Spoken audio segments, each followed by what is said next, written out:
This is Jordan Tower with JT News. Make sure you hit that subscribe button. Smash that like button for me, okay? So we got Kevin Gates news and also his thoughts on NBA YoungBoy.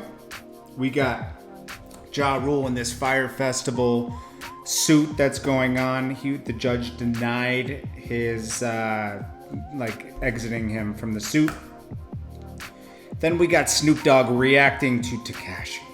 This is Jordan Tower with JT News. Make sure you smash that like button. Hope you had a great day, and let's get right into the news. And do not forget to subscribe. Okay, so Kevin Gates is under investigation now because he went to visit C Murder, which is great. Okay, but he somehow got in the jail with more than $300 on him and took a picture and told on himself and posted it.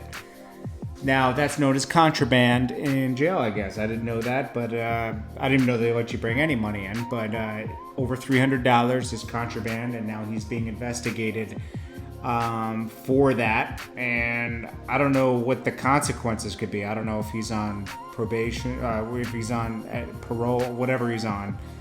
I don't know if he's on anything where he could be affected by that. Hopefully not, because he was doing a good thing going to visit him. Kevin Gates also speaks on NBA YoungBoy situation. You know what I hate? I hate how they got my little son, bro. Yeah. I hate how they got young boy, bro. I hate how they got him in that bitch. Yeah, nigga always. Hey, listen. Hey, he didn't do nothing, did yeah. I hate that. Yeah. I hate that. You know one thing, you know what I'm saying? They trying to talk to him. I'm gonna holler at his mama though, you heard? It's Sharon. I'm gonna tell her, it won't be number right. Yeah, I'm gonna holler at him. I'm gonna get in touch with his mama. It's spooky that they're recording people's conversations like that, but yeah. And then he also explains the word no cap. Excuse that word, which it's all in meaning, but that word no cap. If you only knew the meaning of that word.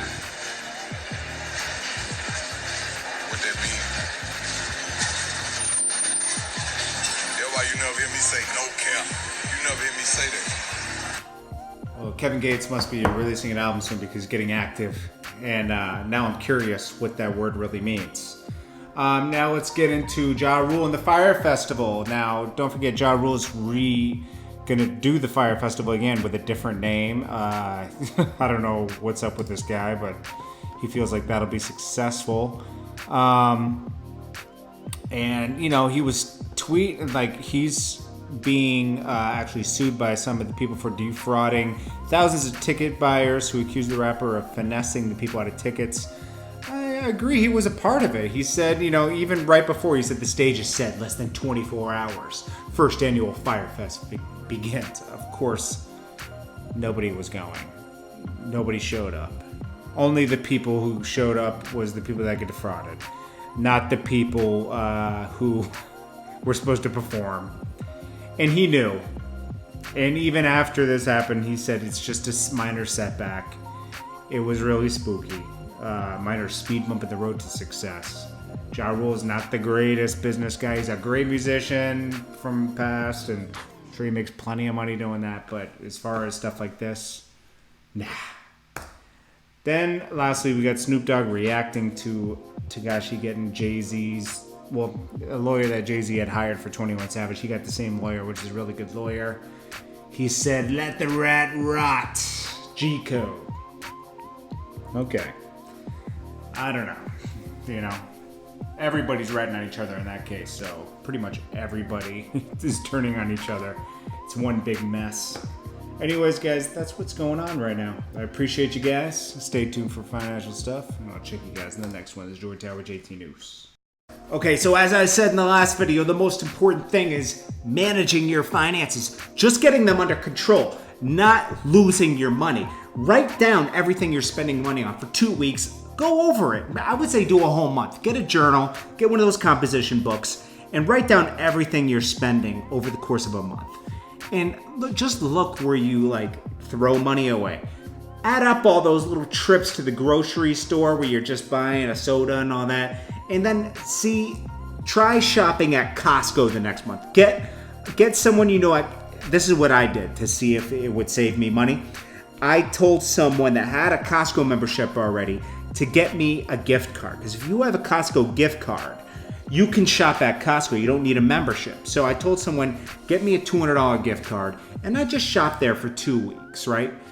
I saved $200, I kid you not, over those 2.5 weeks. Because when you go to Publix, you're buying things in small quantity, they're charging more, and you're buying things you don't really need. You gotta learn to save your money. The more money you save, just like Nip said, all money in, no money out. You want to keep as much money in because then you have money to actually save and invest. Keeping more money in a high yield savings account, right? American Express, Ally, they're all paying 2% or better, right? This way, you're making 2% on the money you have in there, okay? And as I said, there's other things that are easily investable, index funds, okay? Then you don't have to think about the stock market. You don't have to be a stock market guru. You got to play for long term. It's not short term. You're not trying to flip your money in 30 days, okay? You're trying to flip your money in 30 years, okay? You always have to think about living long term, okay?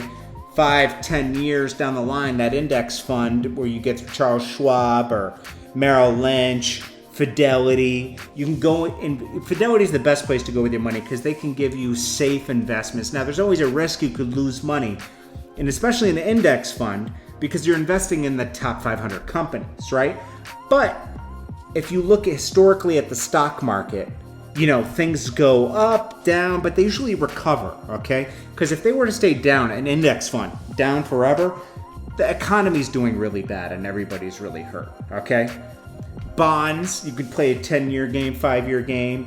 Cash deposits, CDs, that's where you're loaning your money out to, same thing, is similar to a bond, okay?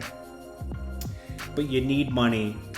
You need to keep money to invest money because it's good to think about all these things. I'm stressing this week that really get a handle on your finances. Challenge the phone. What I do every month, which sucks, okay? But we all get fluctuating cell phone bills when we shouldn't, right?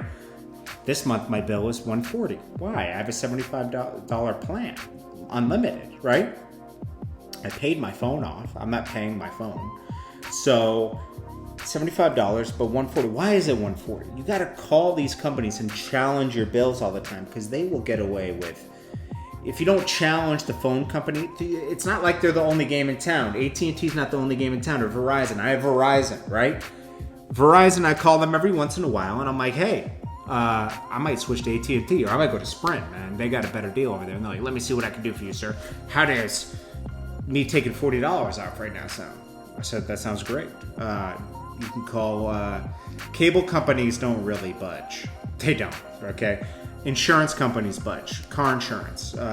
There's a million games in town. You got State Farm, Liberty, everything. You got Hartford. Always challenge the amount you're paying, okay? Even what you're financing on your car. So you're financing your car. If your credit improves, you can go back to your company and say, I want to redo this loan. See what my APR rate will be now with this credit, And say you've been paying your car on time for 2 years. They might say, okay, we'll take it from 6% to 5.2% or 4-point-something%, and that's great. You just have to save as much money as possible so you have extra money to invest, okay? And always put aside a little bit of money to have fun with. You gotta have fun. You gotta be mentally sound. Don't take all the saved money and just invest it. You have to be, just don't overindulge, I was talking to one of my friends this weekend and they were like, yo man, I spent so much money on vacation, right? And he didn't really pre-plan a vacation. He told me he spent $4,000 to go to Miami for the weekend, right?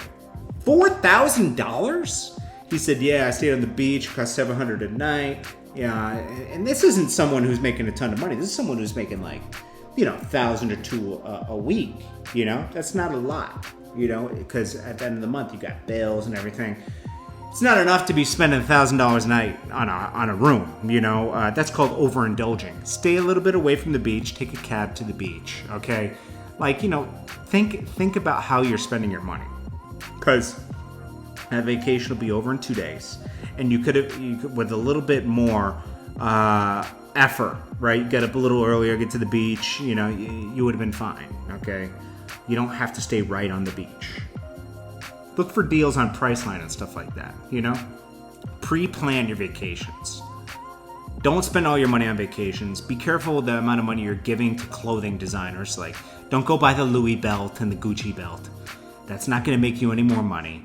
That Mercedes drop top isn't going to make you much more money, okay? Only buy something if you really enjoy it. Don't care about... A lot of us get caught up in what people think of us. And that doesn't matter in the end of the day, because it's not going to put any money in your pocket, okay? So be very careful. And I'm going to stress that all week of saving your money, okay? Do not just give your money away. Be very careful who you give your money to. Shop around to get the best prices, okay? Because more money in, the more money invested, the more money made. I love you guys and I appreciate you guys. And I hope you guys find this somewhat useful. I know I'm not the most financial guru out there, but from the mistakes I've made, I hope you learn something.